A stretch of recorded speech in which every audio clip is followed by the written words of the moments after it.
एक नाम नहाद सहाफ़ी है जिसका नाम अनस गोंदल है। तो कल उसने ट्वीट किया और लिखा कि कीमतों में इजाफा किया गया है, तो क्या वजह है कि हाफिज साद रिजवी खामोश हैं और क्या वो किसी इशारे का इंतज़ार कर रहे हैं। तो इसी ट्वीट के ऊपर इमरान रियाज ने लिखा कि वो चाबी के मुंतज़िर हैं।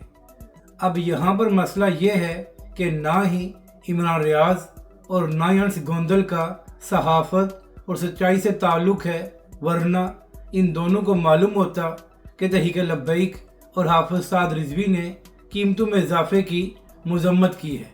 और अगर इमरान रियाज खान साहब आपने PTI का ट्रोल ही बनना है तो कम अज़ कम खुद को सहाफ़ी कहना छोड़ दे।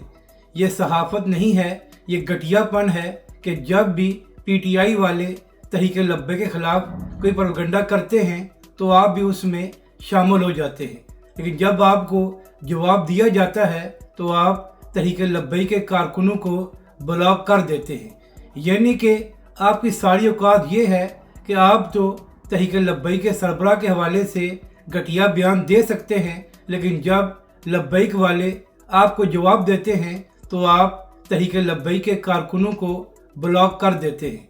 तो लिहाजा खुद को सहाफ़ी कहने के बजाय PTI का ट्रोल कहा करें, आप पर यही नाम अच्छा लगता है।